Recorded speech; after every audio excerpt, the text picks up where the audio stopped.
بڑھنے لگا جب شام میں غریباں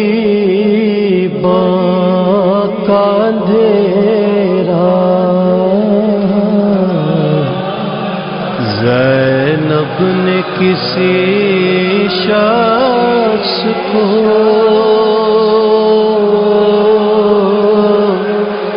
آتے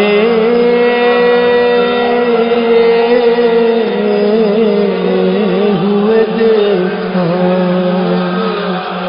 تم کون ہو؟ جب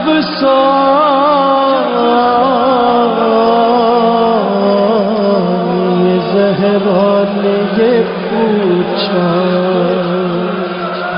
چہرے سے نقاب اپنے اٹھا کر وہ پکارا کہ آیا ہے نجف چھوڑ کے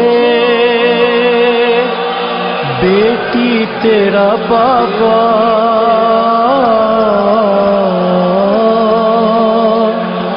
اے میری لاڈلی زینب، اے میری لاڈلی زینب۔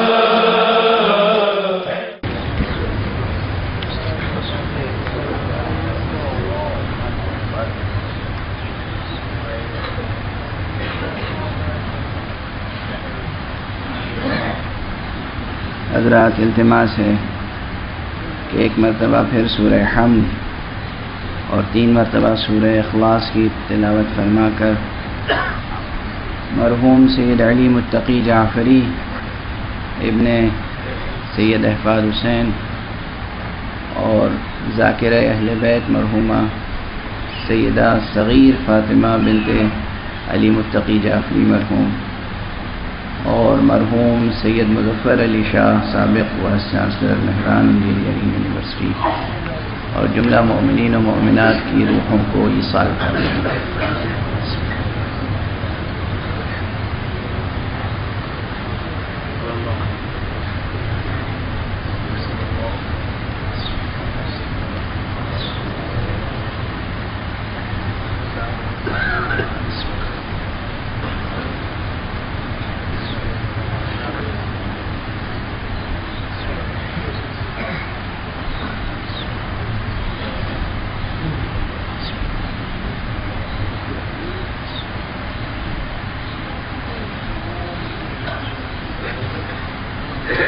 بلند نعرہ صلوات۔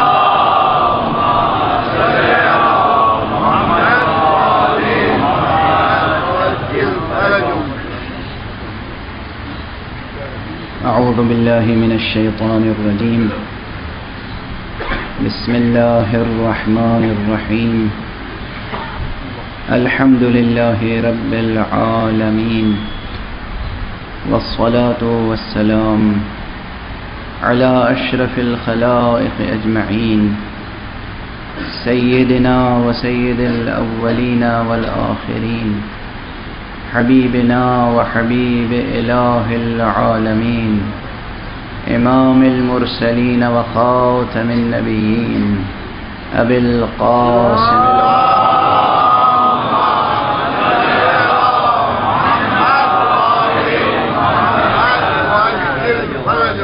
وعلى أهل بيته الطيبين الطاهرين الهداة المهديين المعصومين المظلومين، واللعنة الدائمة على أعداء الدين أجمعين. أما بعد، فقد قال الله تعالى عز اسمه في محكم كتابه ومتقن خطابه، بسم الله الرحمن الرحيم، الله لا إله إلا هو الحي القيوم، لا تأخذه سنة ولا نوم، صلوات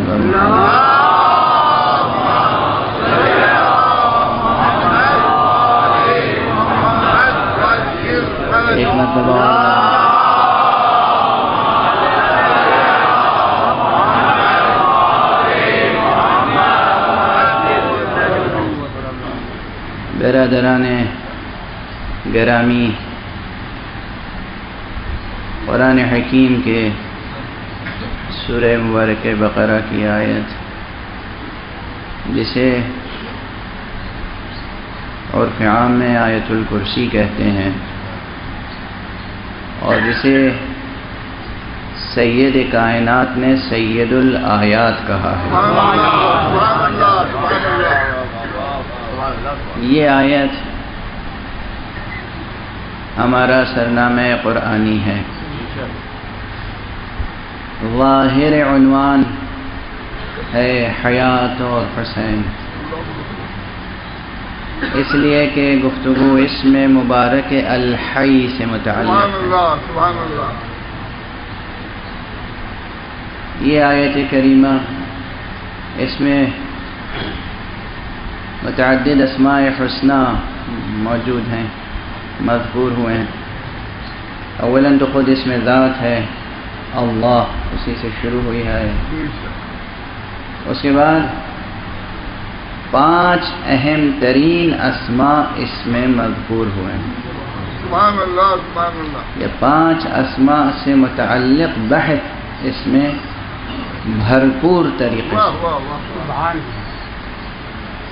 اس میں مبارک الحی، اس میں مبارک القیوم اور اس میں مبارک العلیم سے متعلق بحث ہے۔ علم الہی کا تذکرہ، یعلم ما بین ایدیہم وما خلفہم ولا یحیطون بشیء من علمہ، یہ علم الہی کی بحث، اس میں مبارک العلیم۔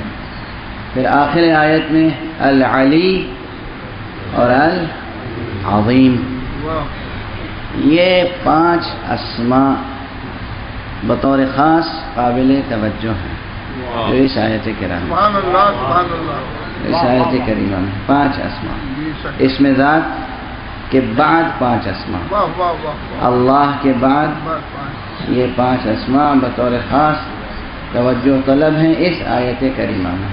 اور فرمایا آپ نے یہ 5 کی تعداد بھی حکمت سے خالی نہیں،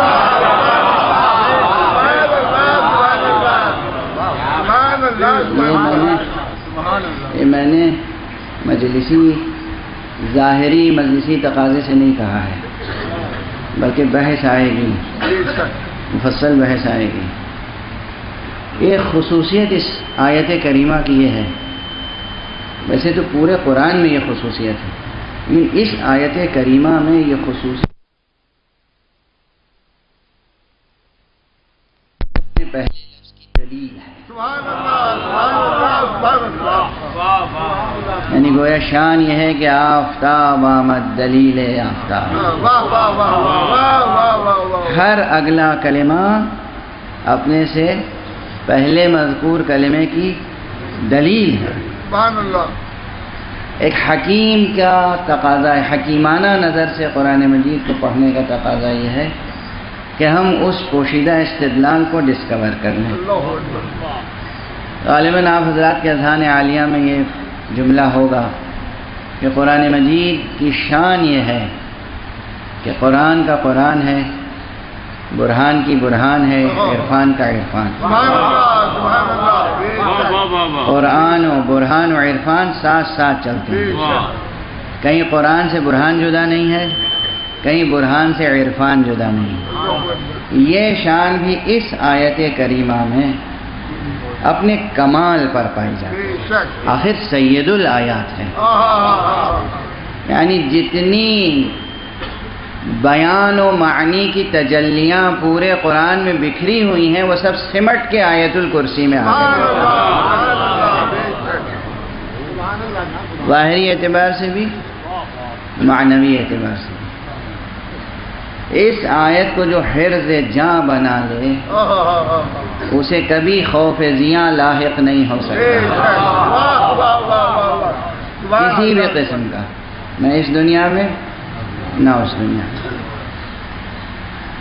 پہلی مجلس میں نے کلمہ مبارک الحی، اس میں مبارک الحی سے متعلق بحث شروع کی تھی، لیکن وہ کل کی مجلس میں کچھ اور مطالب مجبوراً گزارش کرنے پڑے مجھے، حالانکہ ایسی مجبوریوں میں بڑا لطف آتا ہے جس میں ذکر سید کائنات ہو جائے، جس میں ذکر پیغمبر ہو، ذکر امیر المومنین علیہ السلام۔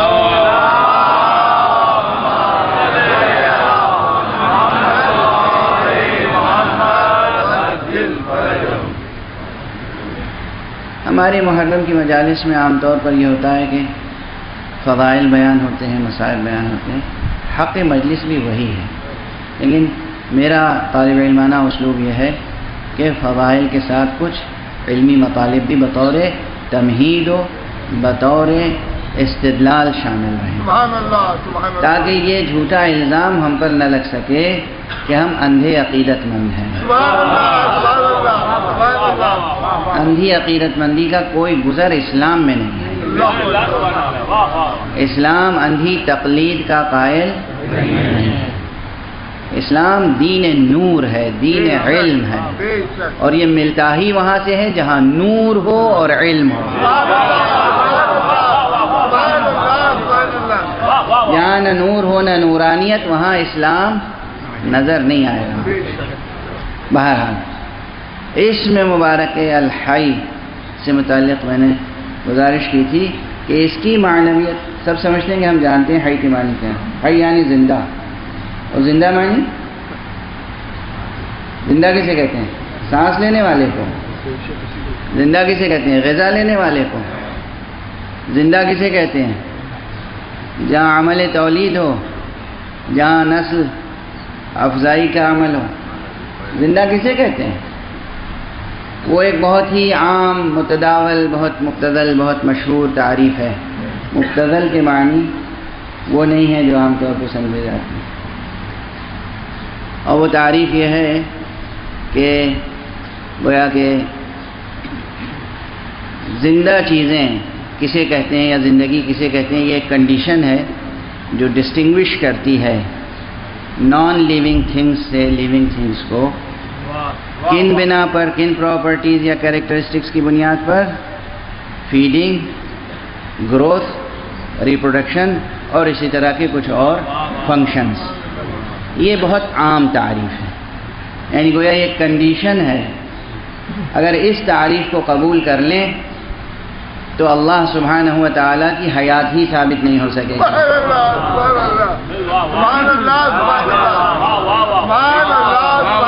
اور فرمایا آپ مشکلات کا اندازہ کیا کریں۔ میں بہت ہی درد و کرب کے ساتھ ایک اور درد شیئر کر رہا ہوں، اس لیے کہ مجلس میں علماء بھی تشریف فرمائے، دانشوران تشریف فرمائے، ہمارے برادر عزیز القدر حجت الاسلام جناب مولانا افتخار عابد صاحب ہیں، جناب مولانا صادقی صاحب ہیں، اور افاضل تشریف فرمائے، اور دانشور حضرات ہیں۔ پروردگار انہیں طول حیات عطا فرمائے اور انہیں دین اور علم اور علمی معاشرے اور نورانی اور روحانی معاشرے کی تخلیق اور تربیت کی توفیق عطا فرمائے۔ یہ علمی مباحث چھڑنے چاہیے۔ ایک صاحب نے علم کلام میں کتاب لکھی بڑی ضخیم، اور اس میں صفات ثبوتیہ کے ضمن میں اس بحث میں کہ اللہ قدیم ہے، اللہ حی ہے، اللہ ہمیشہ سے ہے، ہمیشہ رہے گا، دلیل میں 1 2 3 4 دلیلیں جو قائم کی انہوں نے، اس میں ایک دلیل یہ قائم کی کہ مشہور شعر ہے جس میں کہا گیا ہے کہ زندگی کیا ہے عناصر میں ظہور ترتیب، موت کیا ہے انہی اجزاء کا پریشان ہونا۔ تو چونکہ اللہ سبحانہ و تعالیٰ کی ذات گرامی میں اجزاء نہیں ہیں کہ جو پریشان ہوں، اس لیے وہ ہمیشہ باقی رہے گا، یعنی اس کے ازلی ابدی ہونے کی دلیل میں یہ مصرع وہ بھی کس کا؟ پنڈت چکبست کا۔ اور بزرگوار کہیں ملیں تو میں عرض کروں گا دوسرے مصرے سے آپ ثابت کر رہے ہیں کہ خدا ہمیشہ رہے گا، پہلے مصرے سے یہ ثابت ہو رہا ہے کہ وہ حی ہی نہیں ہے۔ کیوں پہلے مصرے میں ڈیفینیشن کیا ہے لائف کی؟ زندگی کیا ہے؟ عناصر میں ظہور ترتیب، تو وہاں نہ عناصر ہے نہ ظہور ترتیب۔ جب ظہور ترتیب نہیں ہے تو حیات ہی نہیں پیدا ہوئی، جو پیدا ہی نہیں ہوئی تو فنا کیا ہوگی؟ قضیہ منتفی و انتفاع موضوع. اور فرمایا آپ نے یہ بہت، میں کیا عرض کروں، یہ علم کلام میں کتاب لکھی گئی ہے اور اس کتاب کو اپنے اجتہاد کی سند میں پیش کیا جاتا ہے. بہرحال کبھی کبھی ایسے موقعوں پر بھی بلندر صلوات پڑھ دیا.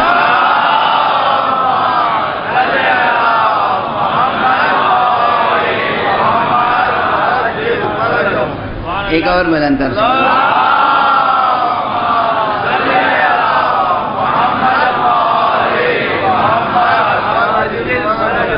شعری استدلال کا مقام الگ ہوتا ہے، خطابی دلیل کا مقام الگ ہوتا ہے، برہانی دلیل کا مقام الگ ہوتا ہے. منبر حسینی وہ ہے جہاں برہان و عرفان کی بات ہوتی ہے.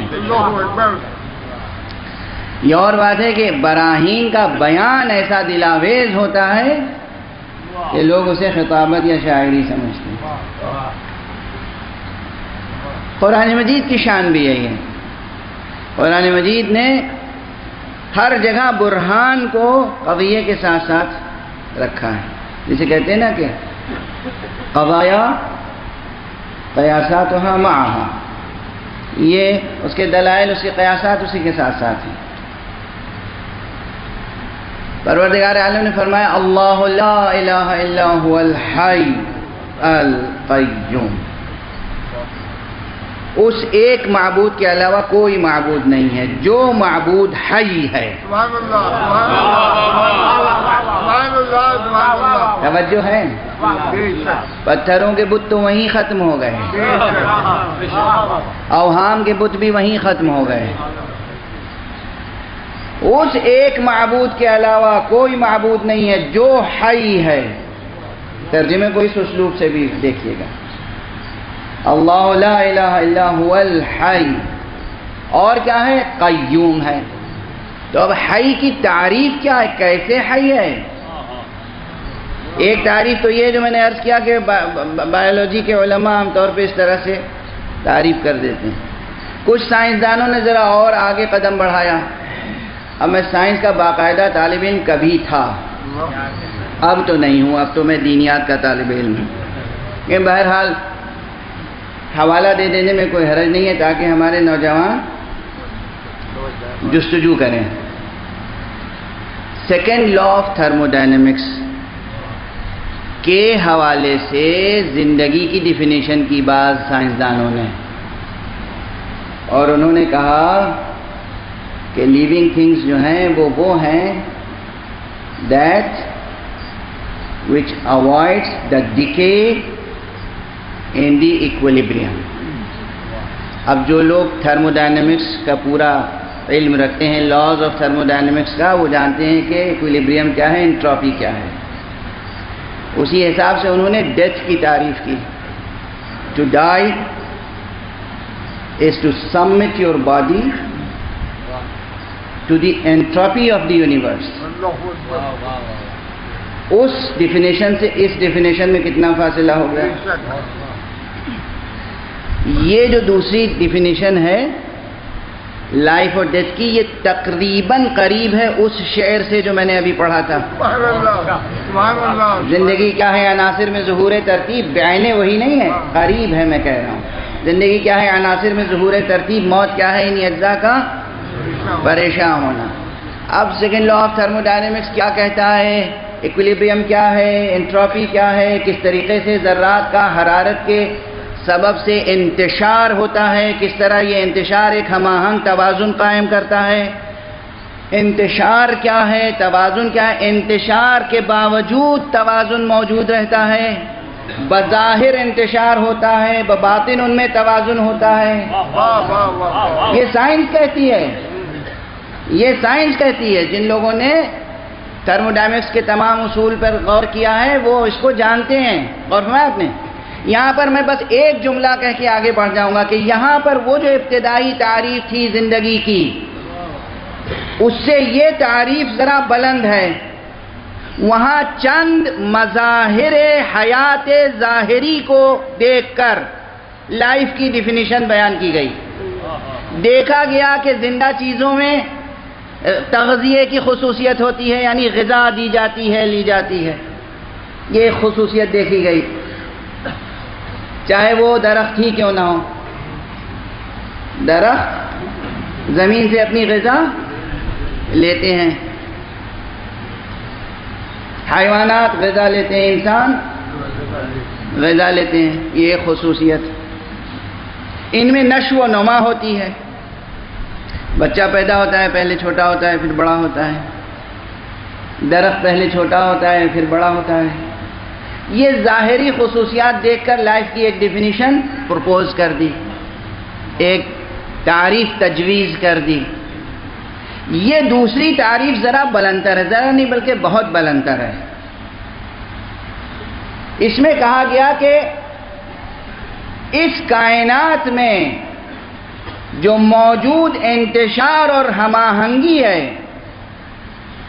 اس میں جو حرارت کا ایک نظام ہے، حرارت کی بنا پر جو انتشار پیدا ہوتا ہے، اس میں اپنے وجود کو زوال سے بچا لے، سبحان اللہ، سبحان اللہ، تخریب سے بچا لے، اللہ اکبر، ڈیکیز کو اوائڈ کر سکے۔ توجہ ہے میں کیا عرض کر رہا ہوں؟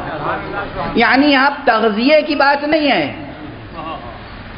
یہاں پر بات گروتھ کی نہیں ہے، یہاں بات یہ ہے کہ زندگی وہ شے ہے جو آپ کو زوال سے بچا لے۔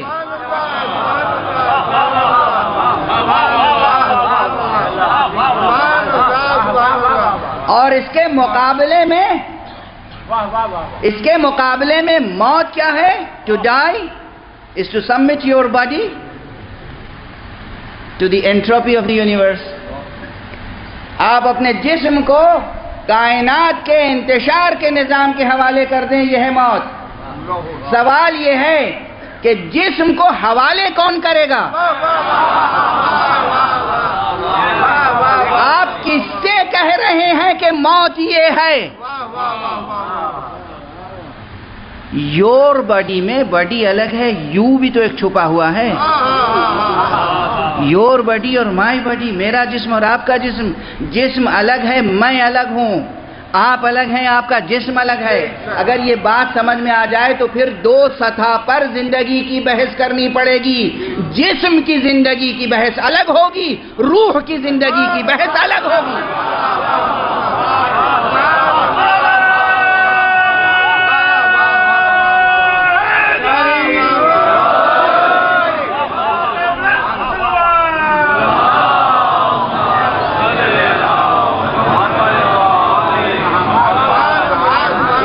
ہر چیز کی لائف ہوتی ہے، ہر چیز کی زندگی ہوتی ہے، تو اس کے معنی یہ ہوئے کہ بدن کی زندگی کی بات کر رہی ہے سائنس، صاحب بدن کی زندگی کی بات نہیں ہو رہی ہے سائنس میں۔ بدن ہی کی زندگی تک محدود ہے نا۔ اس علم پر آپ جتنا ناز کریں کم ہے۔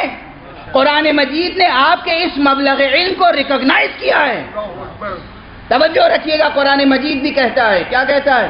یعلمون ظاہرا من الحیات الدنیا وہم عن الآخرۃ ہم غافلون۔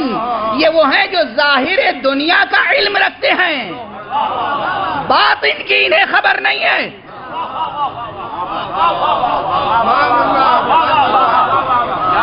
قرآن مجید کی آیت ہے سورہ مبارک ہے روم، سورہ مبارک ہے روم کیا کہہ رہا ہے؟ یہ سائنسداں، یہ حکیم، یہ فلسفی، یہ کون ہے؟ یعلمون، جانتے ہیں، کیا جانتے ہیں؟ ظاہرا من الحیات الدنیا۔ توجہ ہے؟ علماء دین کو یہ حق نہیں ہے کہ سائنسدانوں کو بس جاہل کہتے ہیں حقارت کے ساتھ، اور سائنسدانوں کو یہ حق نہیں ہے کہ خود کو کل عالم سمجھ لیں۔ بس جتنا علم ہے اتنا ہم مانتے ہیں، چھلکے کا علم ہے، مغز کا علم نہیں ہے۔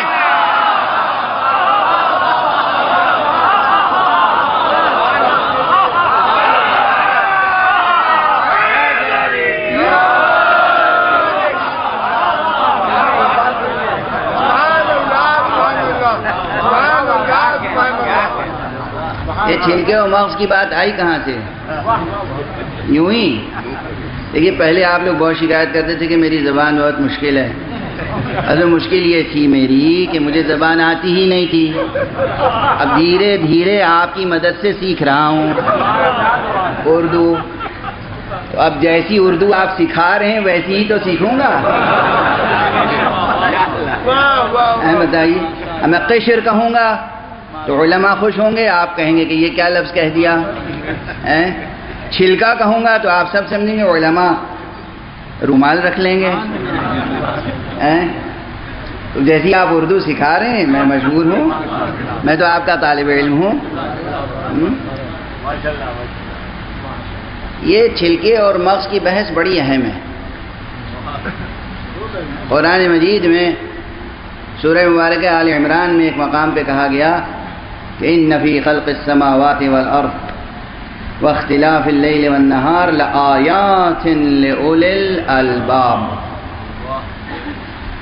بے شک آسمان و زمین کی خلقت میں اور آسمان و زمین میں اور ان کے درمیان پائے جانے والے خلائق میں، واختلاف اللیل والنہار، اور دن اور رات کے آنے اور جانے میں، یہ تغیر زمان میں بے شمار نشانیاں ہیں حق سبحانہ و تعالی. کس کے لیے؟ لأولی الالباب، ان کے لیے جو صاحبان لب ہیں. لب یعنی مغز. لب یعنی مغز. الباب لب کی جمع ہے. اب یہاں مغز لفظ تو لب ہے، مگر مراد وہ مغز نہیں ہے جو کاسہ سر میں ہوتا ہے. اسے عام محاورے میں بھی لب نہیں کہتے، عربی میں بھی عام محاورے میں اسے لب نہیں کہتے. لب یعنی عقل. اب عجب اتفاق ہے، شاید آپ کی روح محظوظ ہو اس بات سے، قرآن مجید میں عقل کے متعدد نام آئے ہیں. قرآن مجید میں عقل کے متعدد نام ہیں. کہیں عقل کو کہا گیا لب، کہیں عقل کو کہا گیا عقل، کہیں عقل کو کہا گیا حجر، کہیں عقل کو کہا گیا نہا. ہو گئے نا متعدد نام. عقل کے اتنے نام کیوں ہیں؟ لب عقل کو کہتے ہیں، حجر عقل کو کہتے ہیں، نہا نہیہ عقل کو کہتے ہیں، عقل کو کہتے ہیں. یہ اتنے نام کیوں ہیں عقل کے؟ اور جب آپ شمار کریں گے تو اس طالب علم کا یہ جملہ یاد رکھیے گا کہ قرآن مجید نے عقل کے 5 نام دیے، ان میں سے 4 نام تذکیر کے ساتھ آتے ہیں، 1 تانیث کے ساتھ. ایک صلوات پڑھ دیجئے محمد.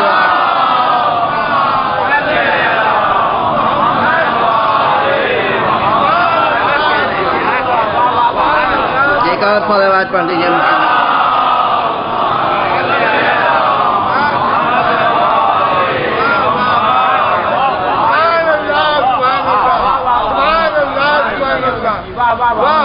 اور آگے بڑھیں.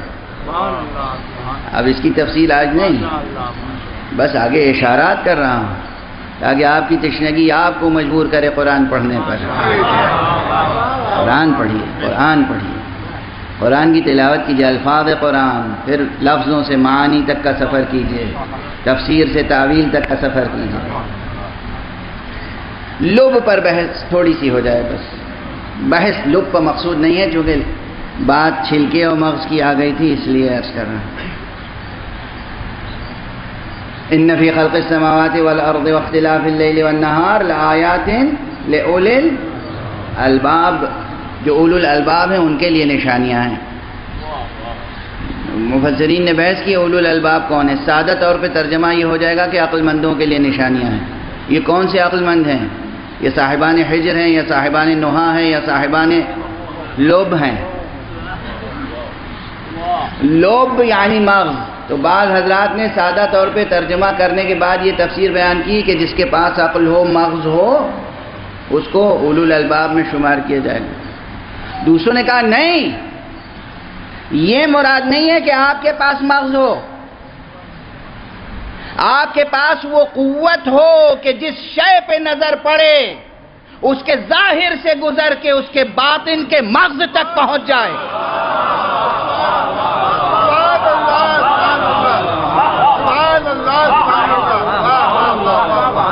کہاں سے کہاں بات پہنچ گئی؟ زمین تا آسمان فرق ہو گیا. جس شے پہ نظر پڑے ظاہر تک محدود نہ رہیں، باطن تک جائیں.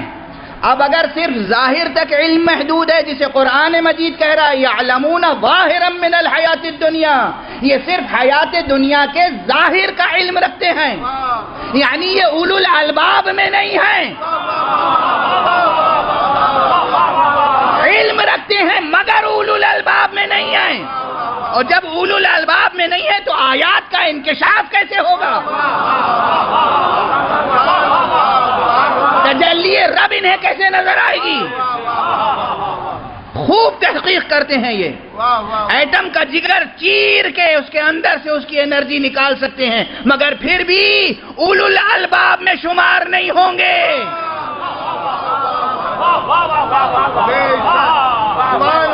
یہ سب ظاہر کائنات کا علم ہے، ظاہر ہستی کا علم ہے. وہ بھی کل ظاہر کا علم نہیں ہے، ظاہر من الحیات الدنیا، ظاہر دنیا کا تھوڑا سا علم رکھتے ہیں. توجہ ہے، قرآن مجید نفی نہیں کر رہا ہے. حضرت آئنسٹائن کی، حضرت نیوٹن کی، اسٹیفن ہاکنگ صاحب کی، یہ جتنے حضرات ہیں ان کی نفی نہیں کر رہا ہے کہ علم رکھتے ہیں. حضرت ڈارون صاحب علم رکھتے ہیں، یہ سب علم رکھتے ہیں، مگر ظاہر حیات دنیا کا تھوڑا سا علم. یعلمون ظاہرا من الحیات الدنیا وہم عن الآخرت ہم غافلون، اور یہ آخرت سے غافل ہیں. ان کا علم ظاہر حجاب اکبر بن گیا.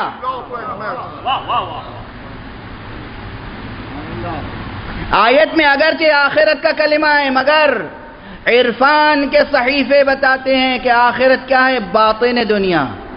یعنی اگر ترجمہ یہ کیا جائے کہ انہیں ظاہر کا علم ہے، باطن کا علم نہیں ہے. باطن دنیا ہی آخرت ہے.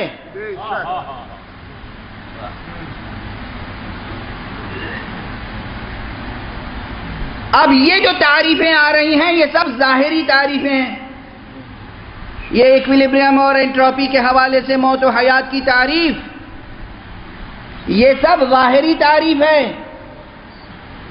یہ لا آف تھرمو ڈائنمکس کے حوالے سے تعریف، یہ ظاہری تعریف ہے. لیکن ایک چیز کی طرف توجہ دلا دوں، اگر اتنی بات سمجھ میں آ گئی کہ حیات اس حقیقت کا نام ہے جو زوال سے بچا لے،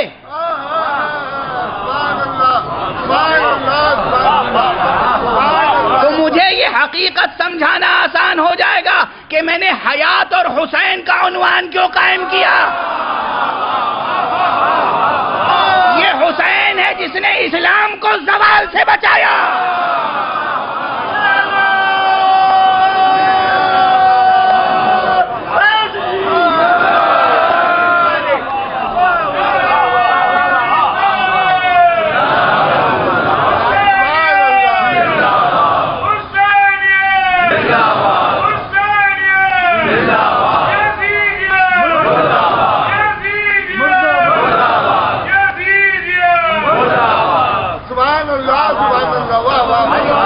سید الشہداء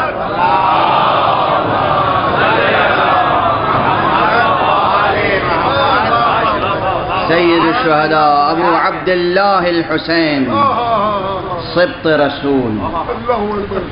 حیات وہی سمجھائیں گے. یہ جسم کا پامال ہو جانا، ٹکڑے ٹکڑے ہو جانا، یہ موت نہیں ہے. ان کی حیات دیکھو، تمام آثار حیات محفوظ ہیں. ابھی مصائب نہیں پڑھ رہا ہوں، توجہ رکھیے گا، ابھی کچھ دور تک سفر جاری رہے گا گفتگو.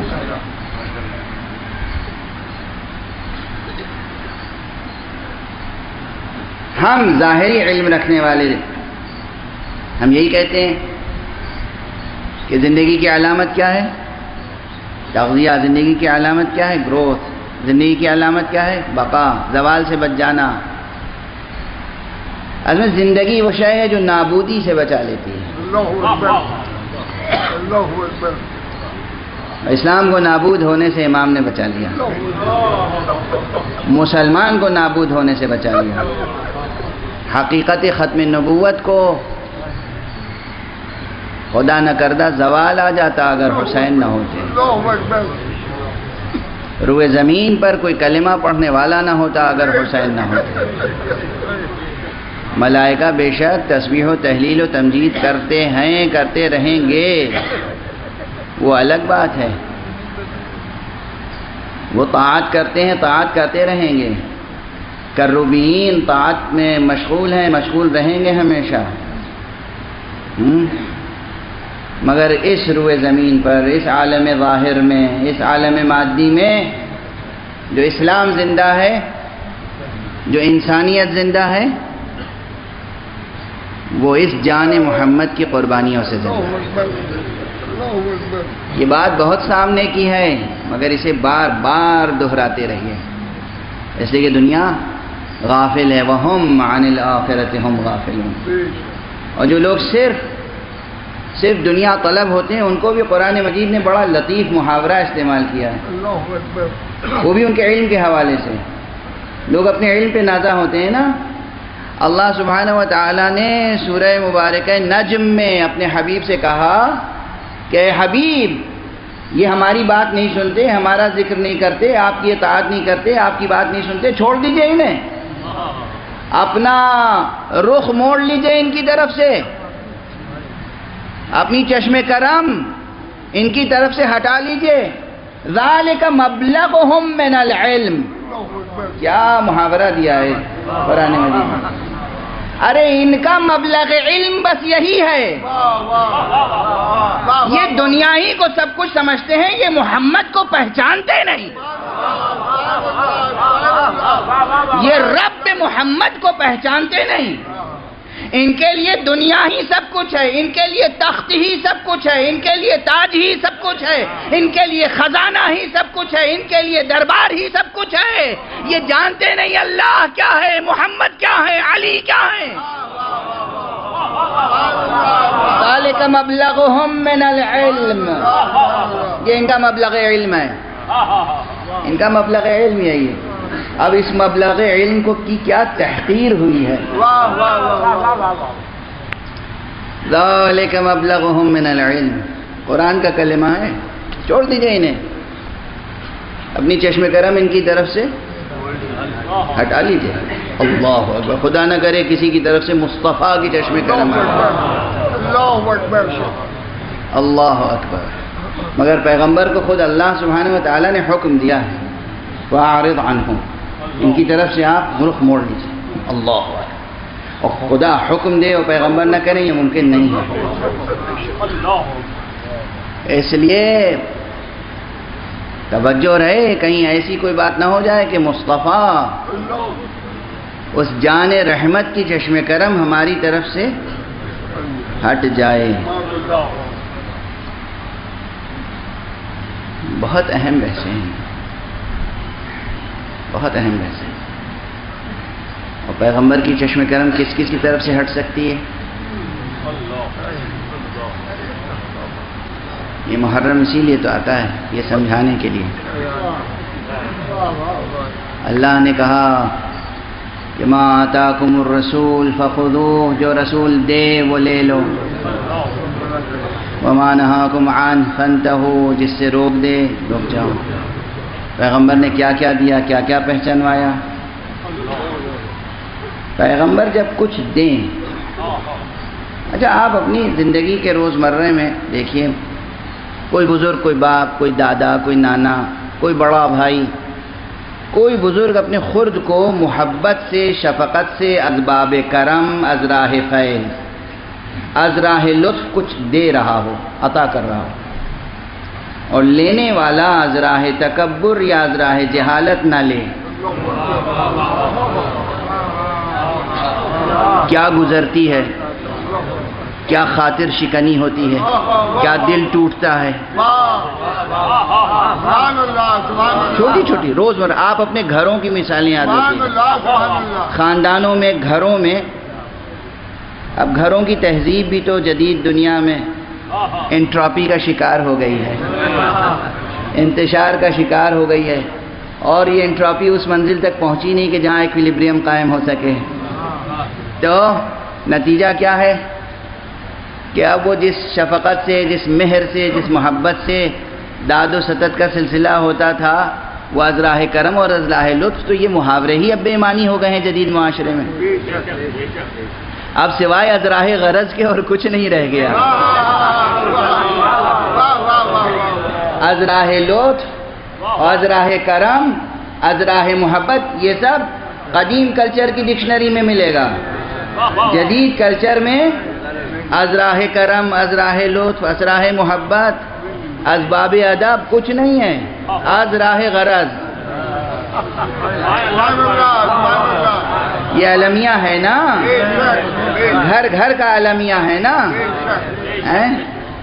گھر گھر کا المیہ ہے. لیکن بہرحال میں یاد دلا دوں کہ پھر بھی زندگی زندگی ہوتی ہے. زندگی فی الحقیقت تجلی ہے حضرت حق سبحانہ و تعالی ہے، تجلی ہے، لطف ہے پروردگار کا. یہ جو کچھ بھی زندگی، جیسی بھی زندگی ہمارے درمیان ہے، کس کی تجلی ہے؟ ہم بول رہے ہیں کس کی تجلی ہے؟ ہم دیکھ رہے ہیں کس کی تجلی ہے؟ ہم محسوس کر رہے ہیں کس کی تجلی ہے؟ ہمارے درمیان جو بھی رشتے ہیں کس کی تجلی ہے؟ پوری زندگی کا جو نظام قائم ہے، چاہے وہ مادی نظام ہو، وہ بھی کس کی تجلی ہے؟ تجلی حق ہے نا. تو بہرحال یہ کہیں نہ کہیں زندگی کے تجربے ہر ایک کو ہوتے ہیں. جب کوئی بزرگ، جب کوئی محبت کرنے والا صرف محبت کی بنا پر کچھ دے، صرف بر بنائے غرض نہیں. یاد رکھیے گا، اللہ سبحانہ و تعالی کی عطا بر بنائے غرض نہیں، صرف بر بنائے لطف ہے.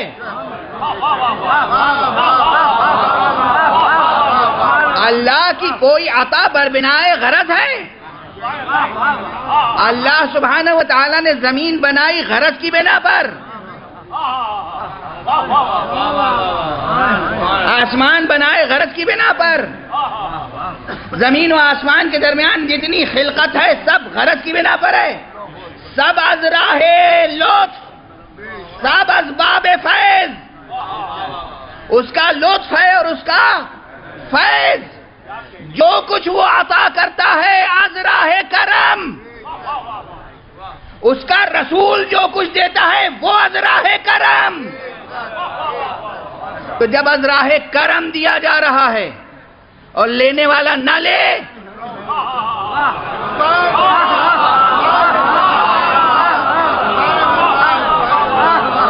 اب کچھ کہنے کی ضرورت ہے. میرا خیال ہے ابھی اتنی فراستیں اور ذہانتیں باقی ہیں جو اس فراغ کو پر کر لیں گی. یہ جو ایک صلوات پڑھ دیجیے محمد.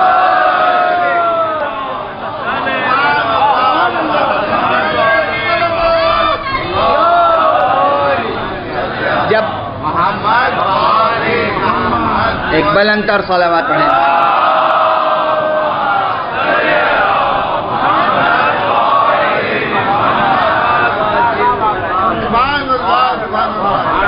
گھروں کو بچائیے ٹوٹنے سے، گھروں کو. زندگی خود سانس لیتے رہنے کا نام نہیں ہے. رگڑ رگڑ کے، ایڑیاں رگڑ رگڑ کے تنہا سانس لیتے رہنے کا نام زندگی نہیں ہے. کبھی کبھی اس کا نام بھی زندگی ہوتا ہے کہ کوئی چپ ہو جائے اور سب سانس لینے لگے.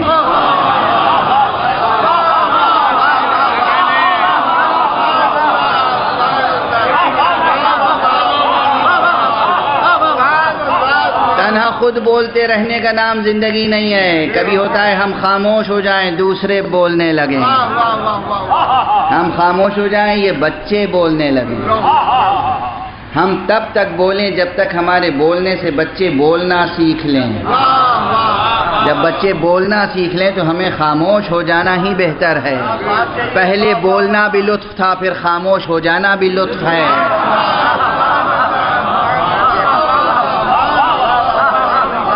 یہی جینے کی قدریں ہیں, یہی جینے کی تہذیب ہے. الہی تہذیب, توحیدی تہذیب. توجہ ہے. تو گھروں کو بکھرنے سے بچائیں گے کیسے؟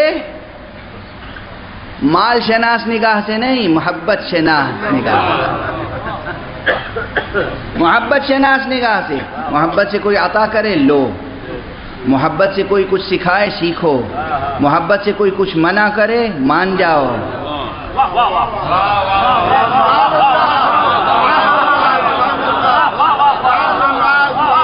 گھروں کی تہذیب. بزرگ منع کرتے ہیں بچوں کو, کس لیے منع کرتے ہیں؟ بچوں کی سمجھ میں نہیں آتا, بچوں کی سمجھ میں نہیں آتا.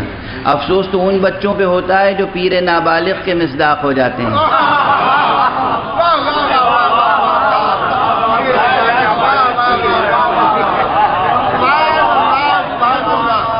ارے بھائی ایک زمانہ ہوتا ہے بچپن کا نا, وہ پہلی مجلس میں کہیں مثال آ گئی تھی زبان پر کہ بچوں کو جو کچھ ملتا ہے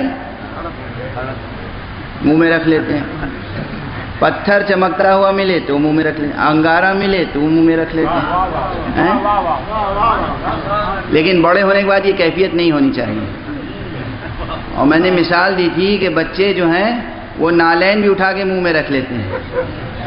بڑے جو ہیں سب کچھ ہڑپ کر لیتے ہیں تو پھر معاشرہ خود انہیں نالین کھلانے لگتا ہے.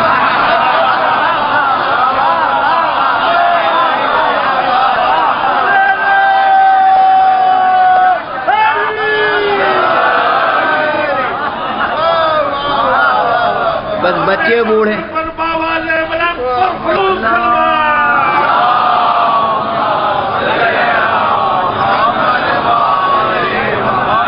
بچے بوڑھے میں اتنا فرق ہوتا ہے کہ بچہ نالین خود سے کھاتا ہے تو اس سے چھین لیتے ہیں, اور بوڑھے کو جب وہ سب کچھ کھا لیتا ہے تو پھر نالین رسید کرنی پڑتی ہے. اس لیے صرف کھانے کی عادت نہیں ہونی چاہیے. بہرحال گھروں میں جو تہذیب ہے وہ تہذیب جو فطرت کی تہذیب ہے, فطرت توحید کی تہذیب ہے. قرآن مجید کے تمام احکام اسی تہذیب سے ہم آہنگ ہیں. ماں باپ بچوں کو سمجھاتے ہیں, جب سمجھائیں سمجھ لو محبت سے.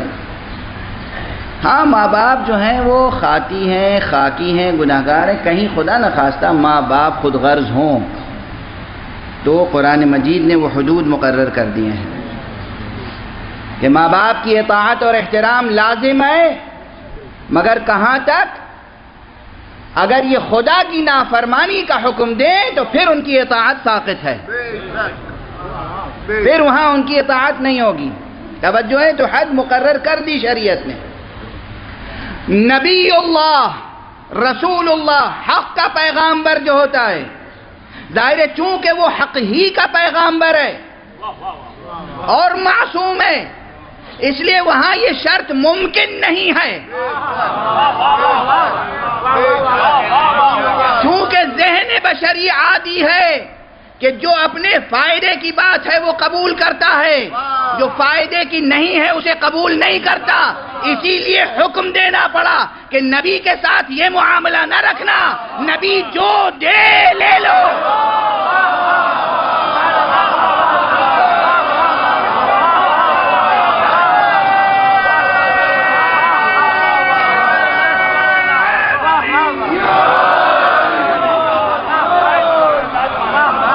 جس چیز سے روک دے رک جاؤ, باز آ جاؤ. اس لیے کہ نبی ہمارا بھیجا ہوا نبی ہے, تم نے الیکشن سے تھوڑی نبی بنایا ہے.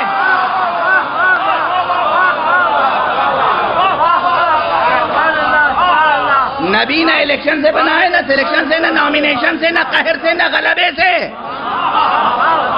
نبی دہشت گردی سے نبی نہیں بنا، رحمت سے نبی بنا ہے.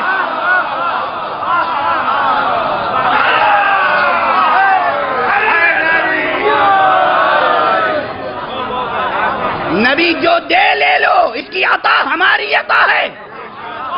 یہ جس سے باز رکھے باز رہو، اس کا روکنا ہمارا روکنا ہے.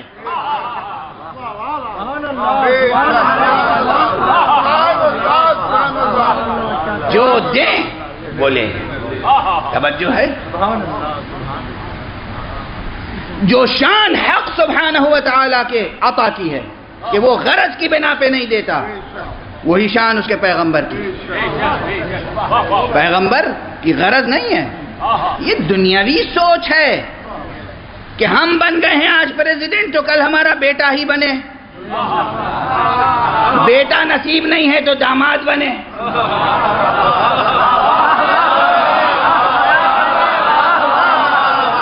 یہ دنیا کی سوچ ہے.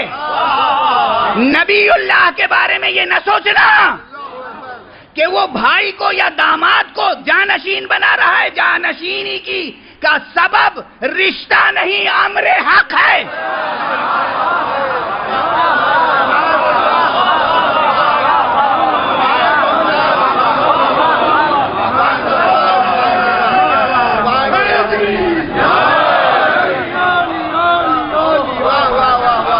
رشتہ سبب نہیں، امر حق.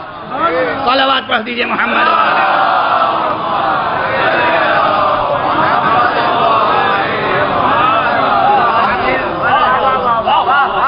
امر حق.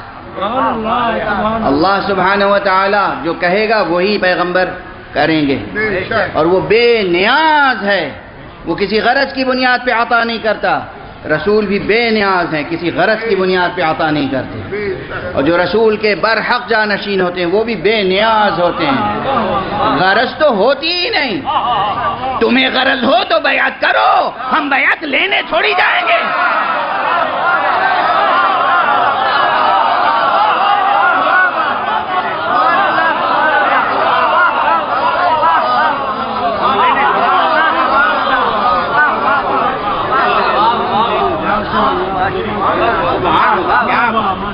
تمہیں غرض ہو بیعت کرو، پہچانوا دیں گے. اللہ نے کیا کیا؟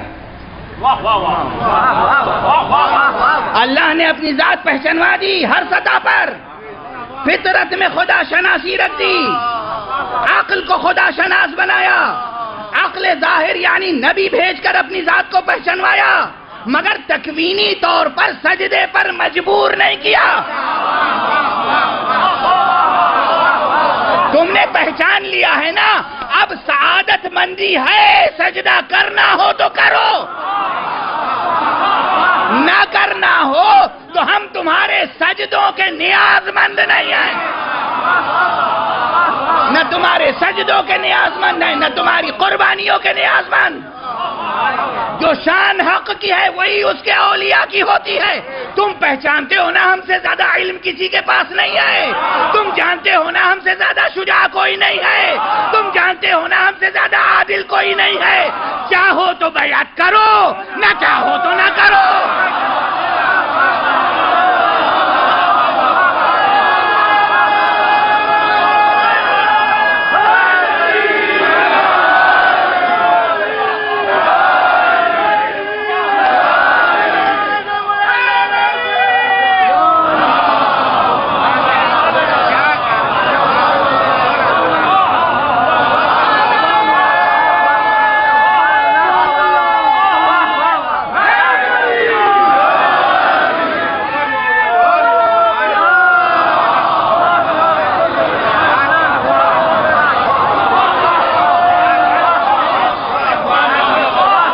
ہم سے یہ توقع نہ رکھنا کہ ہم بیعت مانگنے آئیں گے. ہم بے نیاز کے نمائندے ہیں. مانگنا تمہاری قسمت ہے، عطا کرنا ہمارا وجود.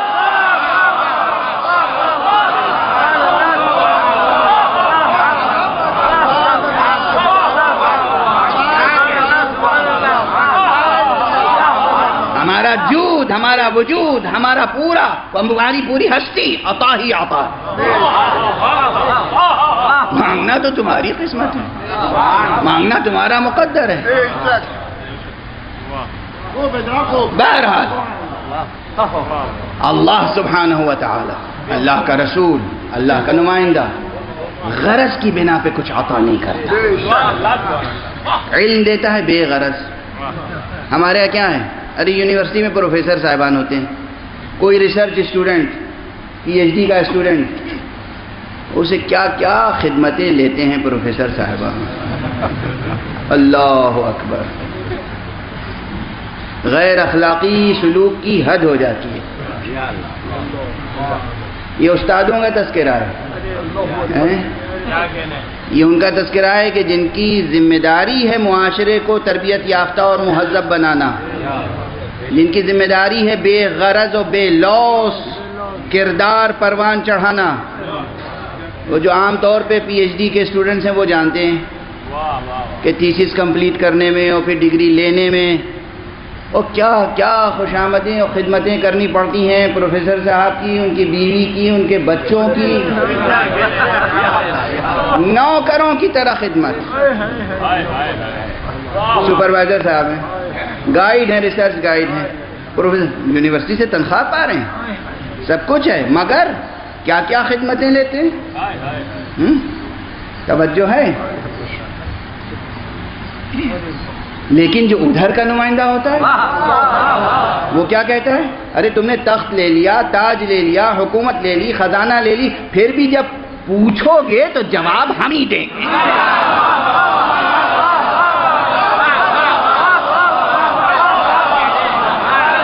کتنی بار صاحبان اقتدار آئے، اسی وقت کہتے کہ تخت سے اترو، تخت پر بیٹھوں گا تو جواب دوں گا۔ یہ رویہ کبھی اختیار نہیں کیا، مسکرا کے جواب دیتے رہے تاکہ فرق واضح ہو جائے فقیر میں اور امیر میں۔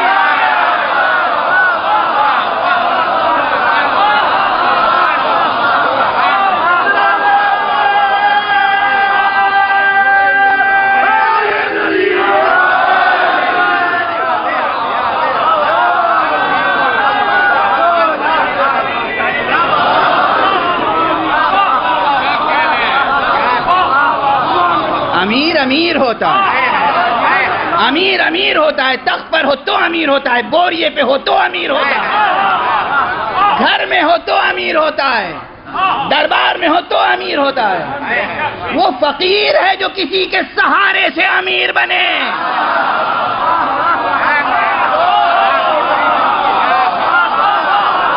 امیر سو رہا ہو تو امیر ہوتا ہے، جاگ رہا ہو تو امیر ہوتا ہے، امیر ہوتا ہے۔ امام ہوتا ہے، امیر ہوتا ہے، رسول ہوتا ہے، کیونکہ حق کا نمائندہ ہوتا ہے، مظہر اسماء خدا ہوتا ہے، مظہر کلمہ الحی ہوتا ہے۔ حی کون ہے؟ جو وجود کو بکھرنے سے اور زوال سے بچا لے۔ یہ امام کی ذات ہوتی ہے جو کائنات کو قائم رکھتی ہے۔ آج بھی اگر یہ کائنات قائم ہے تو کوئی قائم ہے، اس لیے قائم ہے۔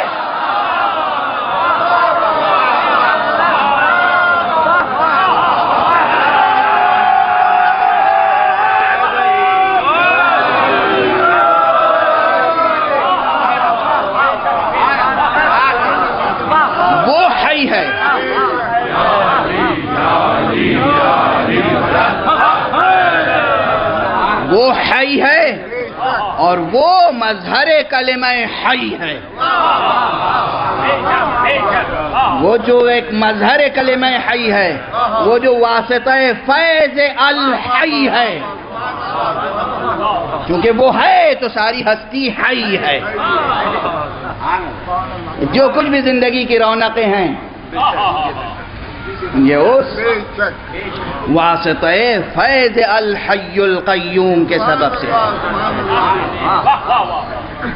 وقت تو ختم ہو گیا، اگر ایک جملہ عرض کروں، کہتے ہیں کہ آج اتوار ہے. اب پہلے ہم لوگ ممبر سے لفظ اتوار بھی نہیں کہتے تھے. ہمارے بزرگ لفظ اتوار نہیں کہتے. یہ ات اور وار کہاں سے آ گیا؟ ہم ایسے پوچھے وار نہیں کیا کرتے.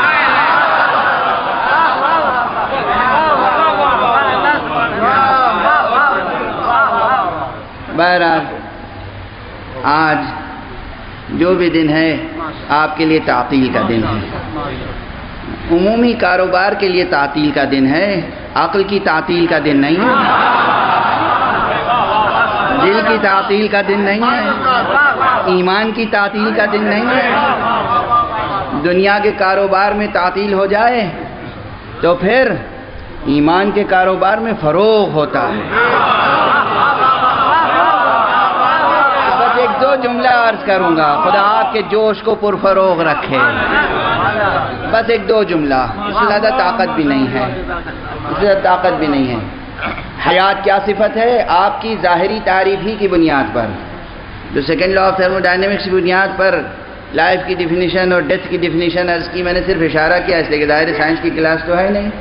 میں نے اشارہ کیا اور اس سے جو نتیجہ سامنے آیا وہ میں نے گزارش کی کہ جو اس کائنات میں کائنات کے ظاہری حرارتی انتشار سے بچا لے وہ ہے الحی، زوال سے بچا لے وہ ہے الحی. غور فرمایا آپ نے. اور یہ اللہ سبحانہ و تعالیٰ کے اسماء گرامی کے مظاہر ہوتے ہیں کہ جن کی بنا پر یہ کائنات قائم و دائم رہتی ہے، کیونکہ واسطہ فیضان رب ہوتے ہیں یہ. اور صرف ظاہری دنیا تک نہیں، بس دو فقرے کہوں گا، اس سے زیادہ نہیں. ابھی تک ظاہری دنیا کی بات ہو رہی ہے نا. میں نے کہا تھا کہ یہاں ہم لوگ انسانی معاشرہ، یہ زمینی معاشرہ، یہ زمانی معاشرہ، یہ جو ہے زوال سے بچ جاتا ہے اگر وابستہ بہ امام ہو جائے، اگر وابستہ بہ رسول ہو، واسطہ فیض الہی سے وابستہ ہو جائیں، اگر واقعاً اسم مبارک الحی سے وابستہ ہو جائیں تو یہ کائنات باقی رہتی ہے، ہماری فنا بقا سے بدل جاتی ہے.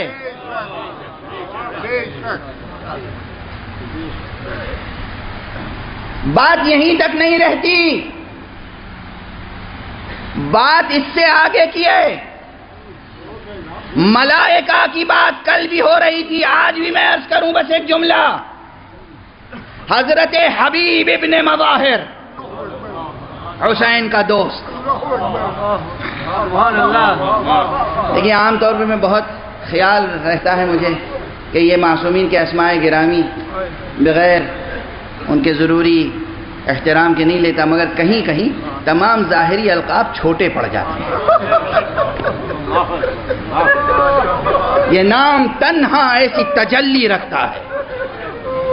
حسین علیہ الصلوۃ والسلام، جناب امام حسین کے بچپن کے دوست حضرت حبیب بن مظاہر نے ایک مرتبہ امام حسین علیہ السلام سے پوچھا. امام حسین علیہ السلام کا جملہ ہے، فرمایا ایو شیئن کنتم قبل ان یخلق اللہ آدم علیہ السلام.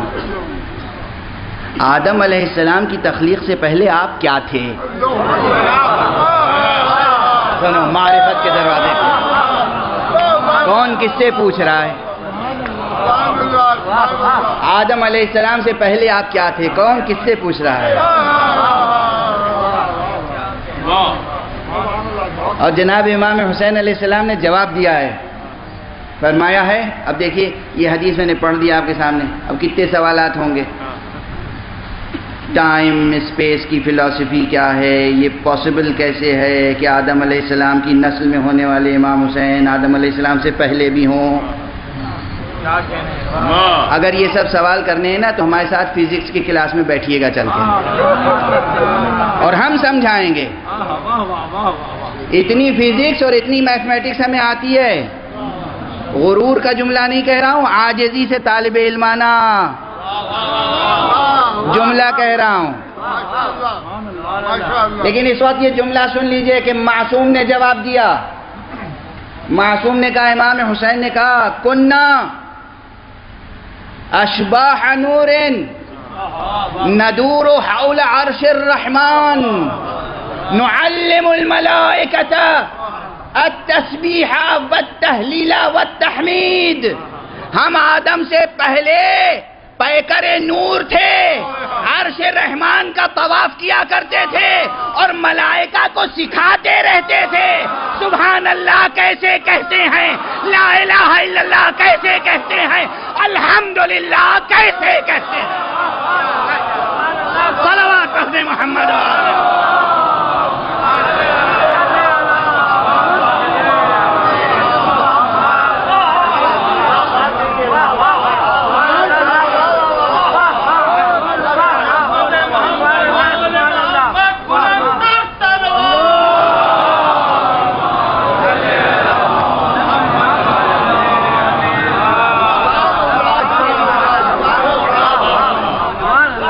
یہ دنیا بھی انہی کی ذات سے قائم ہے، وہ دنیا بھی انہی کی ذات سے قائم ہے.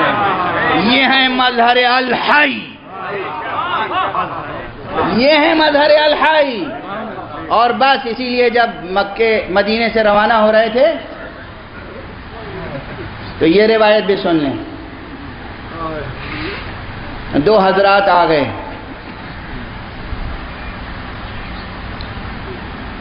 اور آنے کے بعد کہا کہ فرزند رسول کہاں جا رہے ہیں؟ کوفے کے لوگ بے وفا ہیں.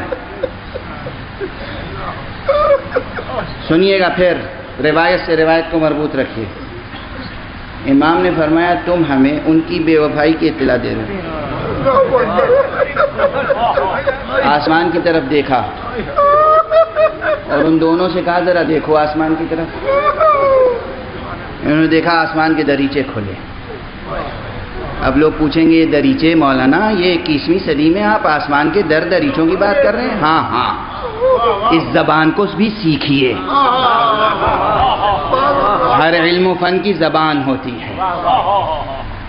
آسمان کے دریچے کھلتے ہوئے نظر آئے اور دیکھا ملائکہ کی فوج آ رہی. اتنی فوج کہ زمین سے آسمان تک فوج ہی فوج تھی. اس کے بعد سید الشہداء علیہ السلام نے فرمایا اگر میں چاہوں تو اس فوج کے ساتھ مقابلہ کر سکتا ہوں، مگر مجھے جنگ مقصود نہیں ہے، قربان ہو جانا مقصود ہے.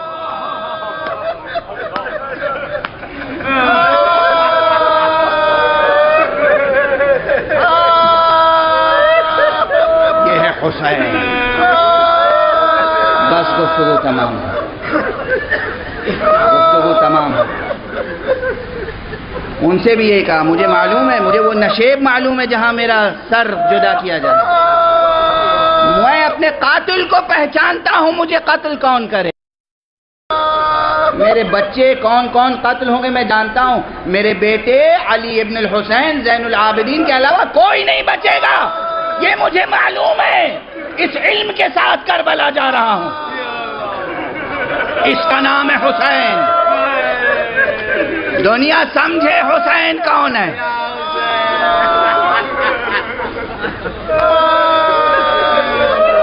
اس علم کے ساتھ جا رہے ہیں.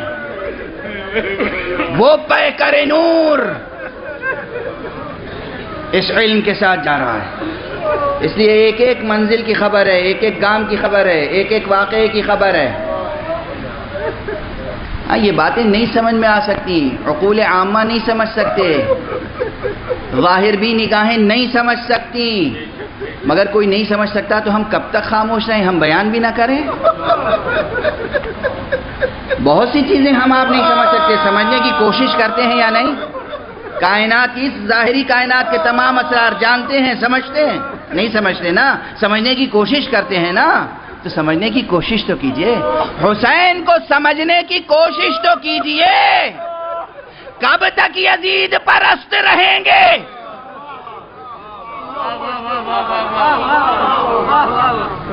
آج آپ کی سروں پہ تلواریں بنو امیہ کی نہیں لٹک رہی ہیں.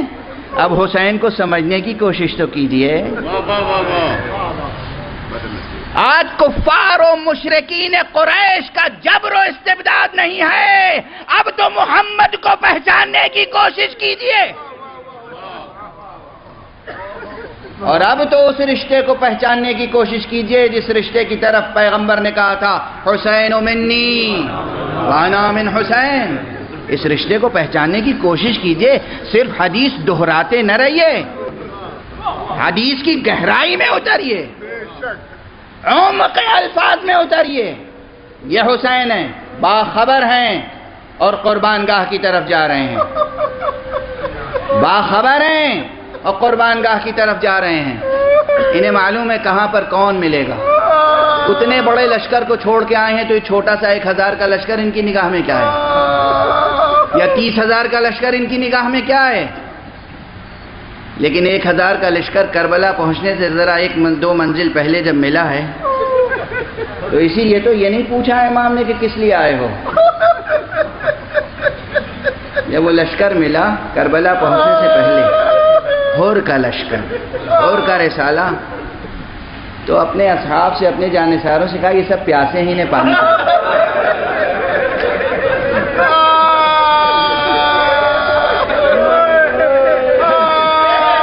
قاتل سپاہ کو پانی پلانے والا حسین.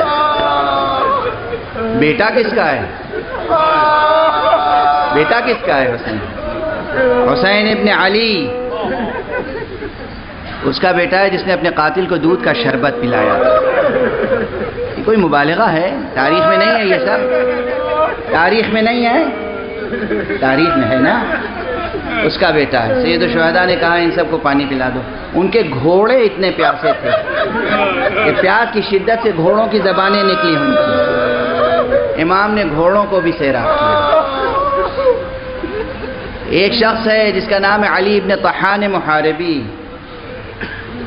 یہ شخص کہتا ہے میں اتنا پیاسا تھا، پیاس کی شدت سے آنکھوں میں ایسی دھند تھی کہ کچھ نظر نہیں آ رہا، نہ نظر آ رہا تھا نہ جملے سمجھ میں آ رہے تھے. جب امام کے چاہنے والے پانی پلانے کے لیے وہ ناقہ لے کر آئے جس پر مشقیں تھیں تو میری کچھ سمجھ میں نہیں آ رہا تھا. امام نے جو کچھ فرمایا میں سمجھ نہیں سکا اور پانی زمین پر بہتا رہا.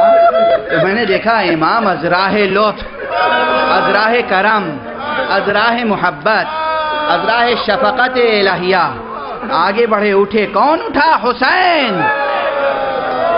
آگے آئے اور اپنا چلو اس طرح لگا کر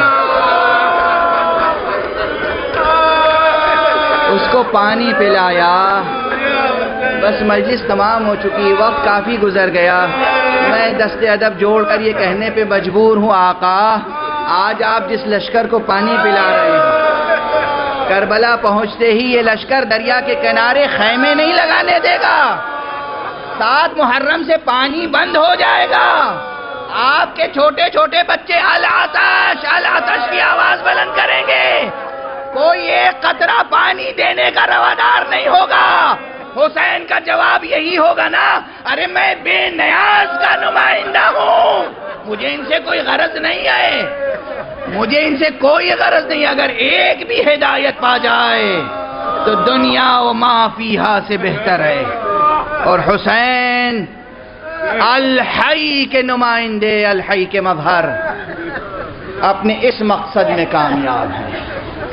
پروردگار ہمیں اور آپ کو سب کو سرکار سید الشہداء کے فیضان سے فیضیاب ہونے کی توفیق دے. پروردگار ہمارے اشک اعضاء کو قبول فرما. پروردگار اس آزادار معاشرے کو اپنی خاص حفظ و امان میں رکھ. پروردگار ہمارے سینوں میں چراغ توحید روشن کر. پروردگار ہمیں تیرے اسماء مبارکہ کی تجلیاں نصیب رہیں. پروردگار تجھے تیرے اسم گرامی الحی القیوم کا واسطہ ہے، اس معاشرے کو روحانی طور پر زندہ بنا. پروردگار معبود اپنے ولی آخر کو اذن ظہور عطا فرما اور ان کے ہاتھوں سے اپنی رحمت و رافت و عدالت کا پرچم